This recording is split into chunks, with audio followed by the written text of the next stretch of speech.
Permission নেই। দেখুন ডাক্তারবাবু, আমি বুঝতে পারছি আপনাদের কিছু প্রোটোকল আছে, কিন্তু আপনি বুঝতেই পারছেন যে আমাদের কতটা টেনশন হচ্ছে। এখন যদি অফিসার আসতে লেট করেন তাহলে সূর্য যেমন কখনো পশ্চিম দিকে উদয় হয় না, সোনিয়া চ্যাটার্জিরও তেমনি কখনো লেট হয় না।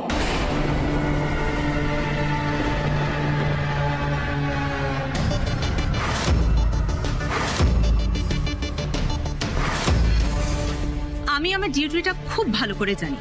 আপনাদের সবাইকে এই হসপিটালে ডাকার উদ্দেশ্য এই নয় যে আপনারা হসপিটালের আইসিইউ এর সামনে দাঁড়িয়ে হই হই করবেন। এইসব হাই হ্যালো পরে হবে, আগে আমরা আমাদের কাজে কনসেন্ট্রেট করি। সম্ভব অ্যারোগেন্ট, কিভাবে কথা বলতে হয় জানে না। এক্সকিউজ মি ম্যাডাম, সোনিয়া চ্যাটার্জির অ্যারোগেন্স আর অ্যাটিটিউড এর কোনোটাই আপনি দেখেননি। ওই বয়স্ক মানুষটাকে কে ধাক্কা দিয়েছে সেটা যখন একবার প্রমাণ হয়ে যাবে না, তখন আপনি দেখবেন সোনিয়া চ্যাটার্জির আসল রূপ।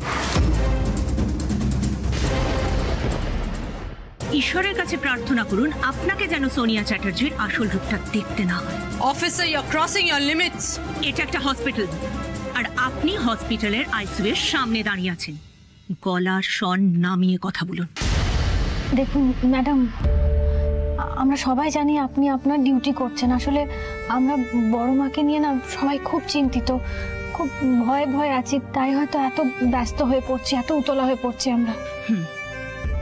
আই ক্যান আন্ডারস্ট্যান্ড, আমি বুঝতে পারছি। দেখুন, আমাদের কাছে সময় খুব লিমিটেড, আর সেই সময়ের মধ্যেই আমাদেরকে ট্রাই করতে হবে আসল দোষীকে সেটা খুঁজে বের করতে।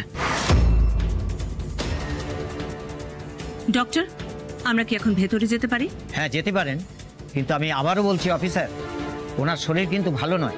আপনারা যতটা কম কথা বলতে পারেন ততটাই ভালো হয়। একটু বুঝে কথা বলবেন। ঠিক আছে, আপনারা আসুন আমার সঙ্গে।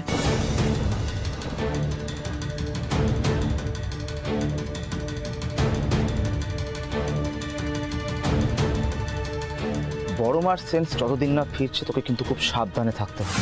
অ্যান্ড বাই চান্স যদি বড় মার সেন্স ফিরেও আসে, তুই কিন্তু প্যানিক করবি না, পয়েন্ট ব্ল্যাঙ্ক ডিনাই করবি। Okay Mehuli, take a deep breath, relax.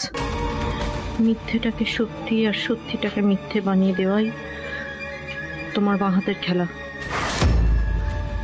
You can do it. তোমাকে এটা করতেই হবে।